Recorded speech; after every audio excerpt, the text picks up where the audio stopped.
Olá! No Papo de Veterinária de hoje, eu converso com Ana Luísa Holanda de Albuquerque. Graduada pela Unesp de Botucatu, ela cumpriu o programa de residência em clínica de grandes animais e fez mestrado na mesma área, além de MBA em agronegócios pela Exalc, na USP. Atualmente, ela atua em assuntos regulatórios na empresa Farmabase Saúde Animal, empresa referência em aves e suínos. Ficou curioso ou curiosa e quer saber mais sobre essa área de atuação? Então vem com a gente!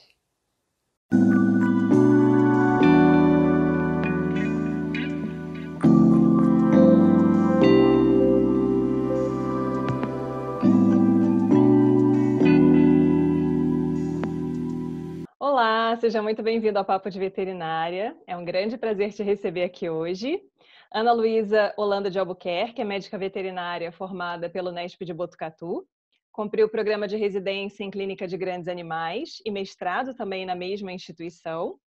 Fez especialização em agronegócio pela Exalc, na USP, e atualmente trabalha com assuntos regulatórios internacionais na empresa Farmabase, que é uma empresa referência em aves e suínos.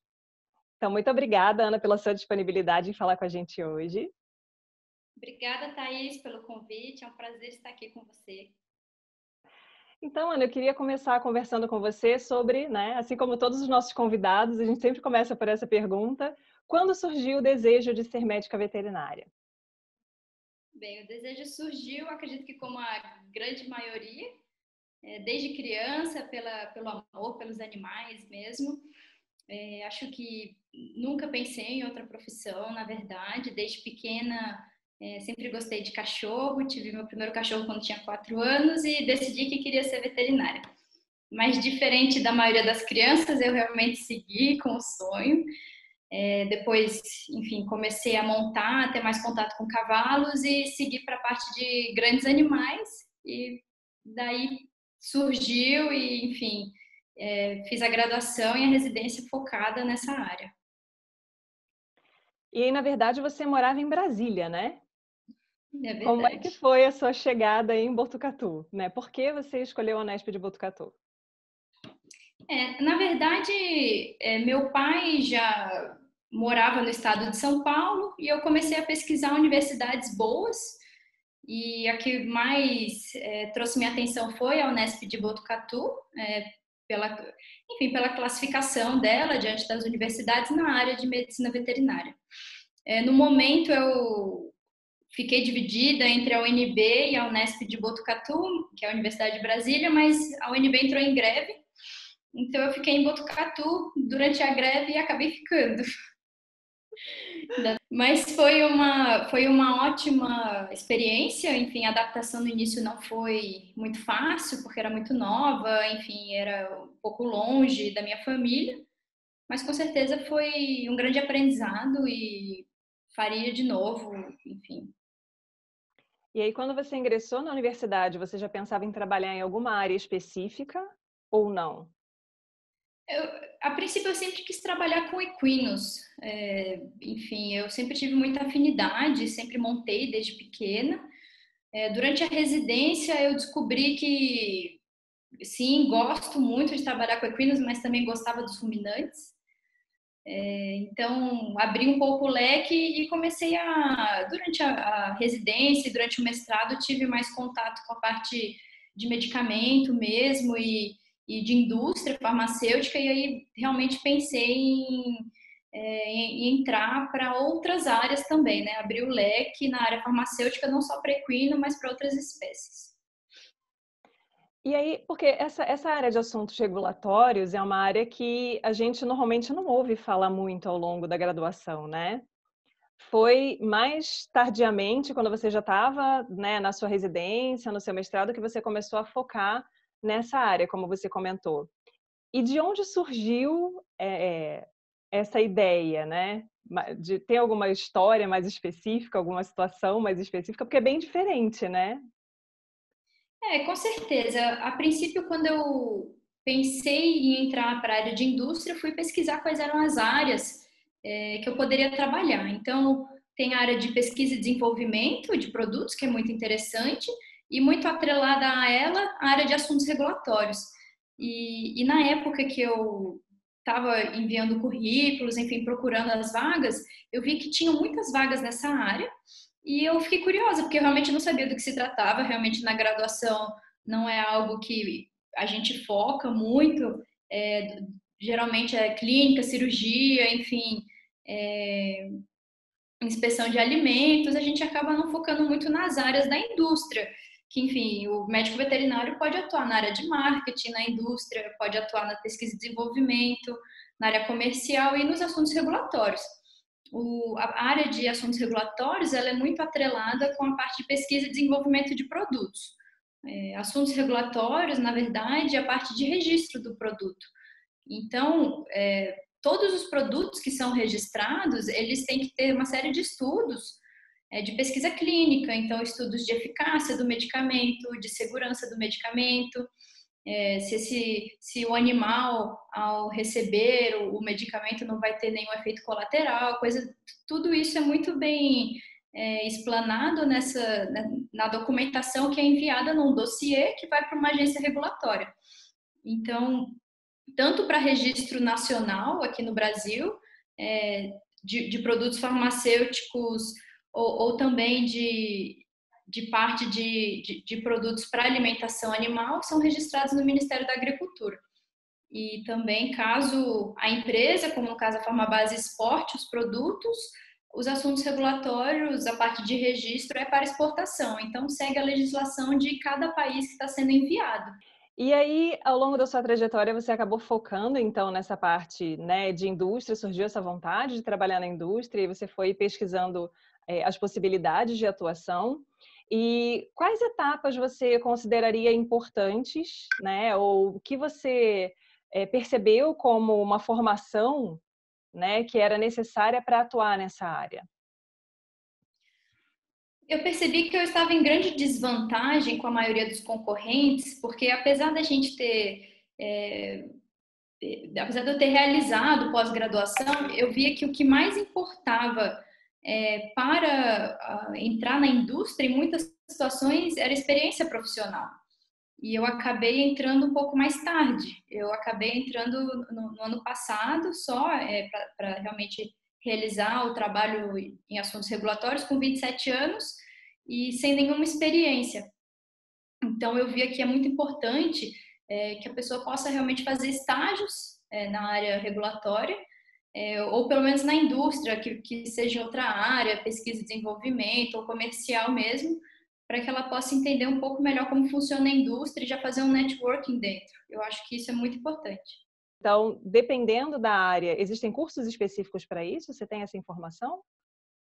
Sim, existem cursos, sim, de assuntos regulatórios. Eles são focados ou na área farmacêutica ou na parte de alimentação animal. Eu acho que, inclusive, eu fiz um curso quando eu estava pensando em entrar na área para conhecer melhor, realmente, para entender um pouco melhor o que seria o trabalho. Mas, com certeza, o estágio eu acho que traria, talvez, aprofundaria o que seria feito realmente no trabalho. Mas eu indico o curso dá uma base muito boa, é uma visão geral do trabalho e eu acho que vale a pena, sim, para quem tiver interesse fazer o curso. E aí, no final das contas, você acabou tendo essa mudança de trajetória, né? Você fez a graduação focando em clínica de grandes, fez a residência e muitas vezes, para quem faz a residência, né, um estágio natural acaba sendo começar o mestrado e aí você meio que desviou e optou por essa atuação na indústria. Como é que foi esse processo para você? Em termos pessoais, assim, porque às vezes a gente cria uma expectativa, né, ao longo das etapas da nossa formação, já vou trabalhar aqui, e de repente, não, pensando bem, acho que talvez. E eu acho interessante a gente discutir isso, porque muitas vezes o aluno da graduação tem aquela sensação de que se eu não seguir o caminho que eu achei que eu iria seguir inicialmente, nossa, acabou o mundo, né? É uma situação bem de sair realmente da zona de conforto, né? E aí, como é que foi essa situação para você?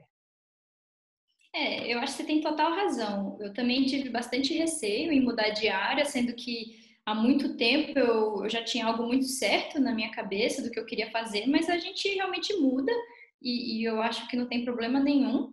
Uma coisa que eu acho muito interessante é que a minha vivência clínica ajudou bastante e ainda ajuda no meu trabalho, porque em vários momentos eu estou com colegas, a gente discute sobre um protocolo de estudo clínico, enfim, várias coisas eu já tenho de cabeça, quais são os exames que você tem que pedir, exames laboratoriais, coisas nesse sentido. Então, eu acho que foi muito complementar. Também para entender quais são os fármacos que a gente usa na rotina clínica. E muitas vezes você tem aquele que você prefere, ou você prefere também tal via de administração, que é uma coisa que não está escrita, você sabe porque você usou. Então, eu acho que isso ainda agrega no meu trabalho. Mas, pessoalmente, diante assim, da mudança do que fazer, eu me senti em grande desvantagem.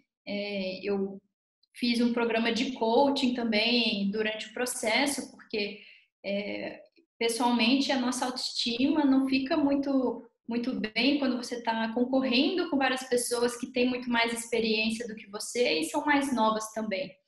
Então você se sente um pouco em desvantagem em relação a isso.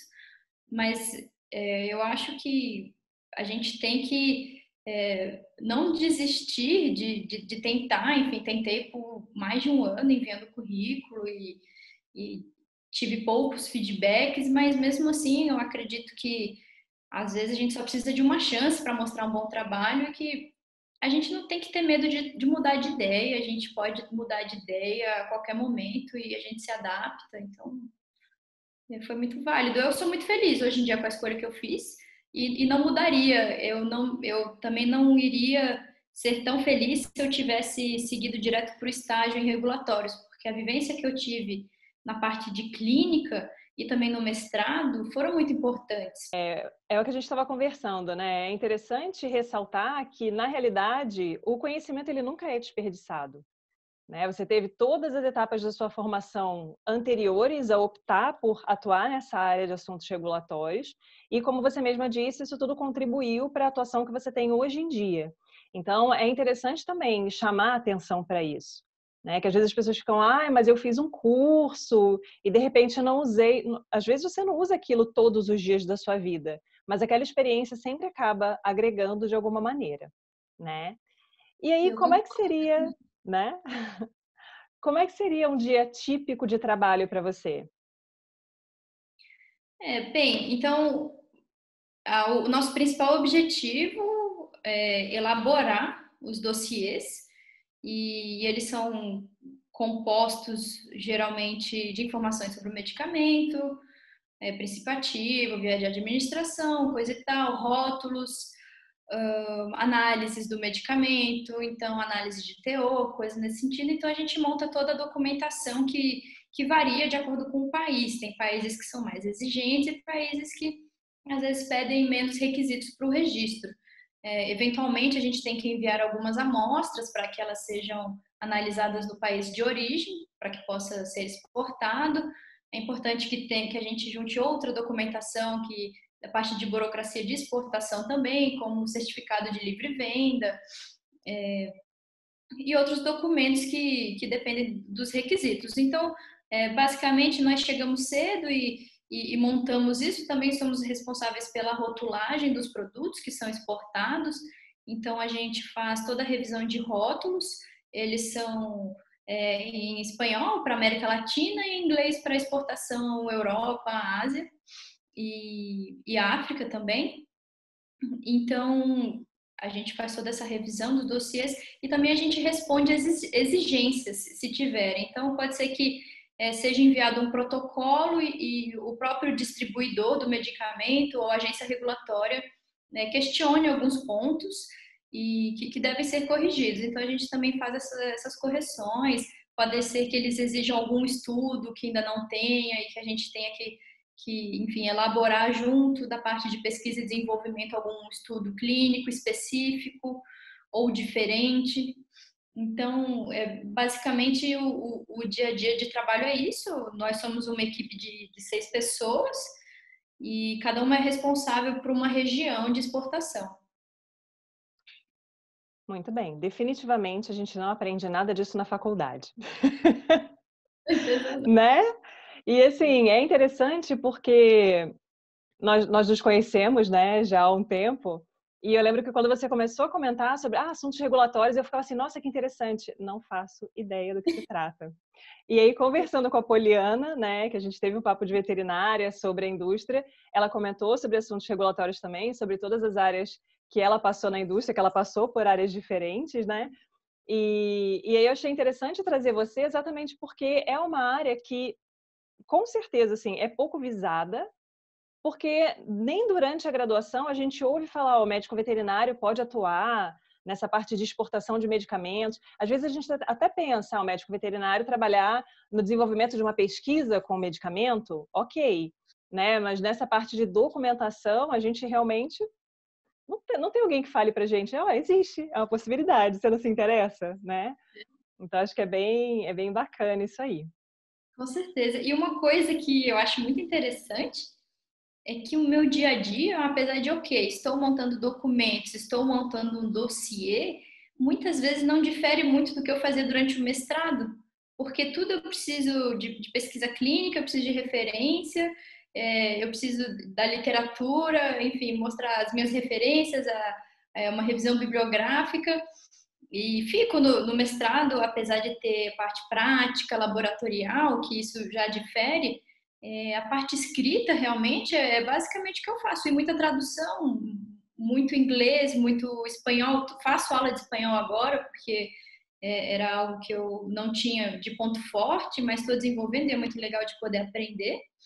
Então, realmente, apesar de ser algo descrevendo muito diferente, quando se eu falar para você, Thaís, olha, você precisa montar um dossiê assim, assim, assado. Você é veterinária, você vai saber fazer, porque são informações de um princípio ativo, de uma doxiciclina que você sabe, enfim, você conhece via de administração, indicação, principais indicações. Então, a gente, apesar de ser diferente, eu me virei muito melhor do que eu imaginei, apesar de ser algo novo. E é realmente isso, né? A própria construção do conhecimento que vem principalmente de ter feito mestrado, provavelmente, né, em que você se torna responsável pela condução de um experimento, né, aquela análise crítica de literatura, você fazer toda aquela revisão, sentar para escrever o seu projeto, traduzir o seu artigo para o inglês, tudo isso acaba contribuindo aí para a sua atuação, né?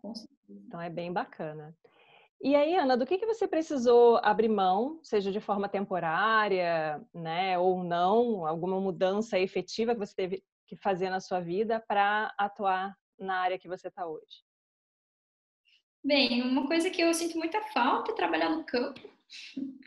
É muito gostoso, né? A gente trabalhar no campo e também hoje em dia eu lido com diferentes perfis de clientes. É diferente você se relacionar com um distribuidor nas Filipinas e muitas vezes você se relacionar com o proprietário de uma vaca. Então, esse jogo de cintura de saber como lidar com diferentes perfis de pessoas e abri mão também, enfim, mudei de cidade, para um lugar, enfim, que eu ainda não conhecia ninguém, ainda não tinha muitos amigos, mas até então isso não é um problema, porque minha família está relativamente até mais próxima e os amigos também não estão tão longe, de maneira que não consiga visitá-los, mas na mesma rotina que eu tinha antes. Mas o que eu realmente, um trabalho de escritório, um pouco diferente de um trabalho na clínica de grandes, que é um trabalho a campo, mas também tem suas vantagens. Eu sentia muito no trabalho a campo que a gente não tem uma limitação de horário. Você tem que estar disponível a qualquer momento, inclusive para passar a noite, enfim, ficar quanto tempo for necessário. E no trabalho, eu não trabalho com urgências que envolvem óbitos, algo nesse sentido. Então, sempre posso deixar o trabalho para o dia seguinte. Isso traz um certo conforto. E também eu tenho finais de semana, que é uma coisa que eu não tinha antes tanto. Então, por exemplo, eu via que eu trabalhando com clínica de grandes animais, porque eu gostava muito de montar e de cavalos, eu via que eu, na verdade, não tinha tanto tempo para aquilo e hoje em dia eu tenho até mais. Ainda trabalho como um hobby, como clínica de grandes animais quando necessário. Então, não deixei a clínica totalmente de lado, mas o trabalho que eu tenho hoje me permite um pouco mais eu ter o tempo. Lógico, durante o tempo que eu estou na empresa, a gente tem bastante pressão, a gente tem meta para cumprir, é outro tipo de cobrança. E aí eu fiquei curiosa um pouquinho, né, agora que você comentou sobre um distribuidor nas Filipinas. Esse é um trato direto que vocês têm, assim, com esse, não diria público, né? Eu não sei qual o termo ideal usar nessa situação. Porque aí você acaba lidando com pessoas de culturas muito diferentes da nossa também, né? E aí, até onde você recebe algum tipo de treinamento, ou é uma coisa meio vai aprendendo, né, no erro e acerto ali? Como é que é essa situação? É, às vezes a gente conversa, né, ali como equipe a respeito de como lidar com tal e tal distribuidor, cada país tem o seu distribuidor, a gente, cada responsável pelo seu país faz o contato direto com ele e para entender melhor a legislação do país, enfim, ele está comprando o produto da empresa, ele vai distribuir no país dele. Mas a gente, apesar de estarmos falando a mesma língua comum, que no caso é o inglês, a gente tem muita dificuldade de comunicação em vários momentos. Às vezes pela maneira da escrita ou a interpretação mesmo, enfim, acontece. Por exemplo, aconteceu também, a gente acabou fazendo uns rótulos para a Arábia Saudita e esse medicamento aqui no Brasil tem indicação para suíno. E você manda o rótulo em inglês traduzido, mas eles são muçulmanos, eles não comem porco, tipo, não adianta eu mandar. E eles falaram, como assim, indicação para suíno? E para a gente é super normal. E aí, sim, a gente tem que se atentar a esses países que eles têm certas restrições alimentares, são, são animais de produção aqui, lá não. Então, a gente encontra, sim, algumas diferenças culturais. Mas é legal, eu gosto, porque a gente tem distribuidor na Rússia e eu acho super legal, assim, os rótulos são feitos em russo, então a gente envia para eles, na verdade, em inglês e eles passam para o russo. Então é bem interessante você ter um contato assim com diferentes culturas, diferentes línguas. Tem alguns rótulos que eles são em inglês árabe, então é bem legal você. Às vezes a gente vai corrigir os rótulos e o próprio distribuidor precisa ajudar a gente para a parte de árabe, enfim. Mas desperta realmente o interesse em outras culturas, em outras línguas. É bem interessante. É bem bacana essa questão da cultura também e o aprendizado que se deve trazer no seu dia a dia, né? Esse tipo de informação é bem bacana. E aí, Ana, o que que você sugeriria, então, como etapas que seriam interessantes para a formação de alguém que queira atuar nessa área, né? Já, assim, compilando várias coisas que você já até pontuou ao longo da sua fala, assim, a questão do idioma, né? Não tem como trabalhar nessa área regulatória internacional sem, no mínimo, inglês, né? Com certeza. E como seria feito esse processo seletivo? Assim, você percebeu alguma característica que eles procuram mais? Alguma aptidão específica? Alguma formação, né, que seria mais interessante para a pessoa se tornar mais competitiva? Eu acho que sim, com certeza línguas, então quanto mais tiver, eu acho que mais abre o leque. Pelo menos inglês e espanhol, eu vejo que é pré-requisito para as vagas, principalmente se for para exportação, né? Se for para registro no Brasil, não necessariamente, mas eu acho que independente, como vários documentos podem ser em inglês também, às vezes documentação, o seu produto não tem documentos em inglês, mas às vezes a matéria-prima dele tem. Então é importante que, porque às vezes a matéria-prima é importada, enfim, é importante sim que tenha as línguas. O curso de regulatório, se a pessoa quiser ter uma base, mas eu acredito que a experiência conte bastante, então o estágio, nem que seja um estágio de curto período, apesar de que as empresas geralmente pegam por pelo menos 6 meses. É importante que a pessoa tenha um perfil comunicativo, já que vai lidar com os clientes, eu acho que isso é muito importante, e também um perfil detalhista, que é algo que eu tenho bastante dificuldade, não sou a pessoa mais minuciosa, mas é um trabalho que exige que sejam cometidos menos erros possíveis, porque quanto mais correções no dossiê, mais atrasa o processo de registro. Então, é importante que a pessoa não tenha muita falta de atenção. Eu vejo que muitas empresas fazem os testes psicotécnicos focando na atenção.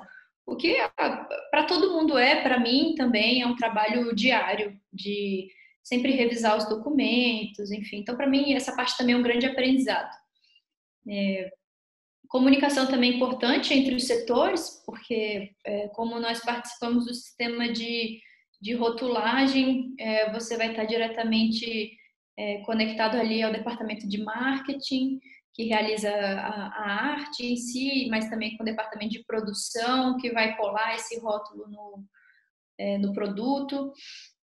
Também em forte conexão com pesquisa e desenvolvimento, porque os estudos utilizados nos dossiês são realizados por esse departamento, então é importante que a pessoa tenha também uma boa relação interpessoal entre os setores. Tá certo então, Ana. Muito obrigada pela sua contribuição aqui com o nosso canal. Vamos pedir para o pessoal que gostar do vídeo, né, se inscrever, apertar o sininho das notificações, compartilhar. E a gente volta na próxima semana com outro médico veterinário contando um pouco também a respeito da sua atuação profissional. Obrigada, Ana.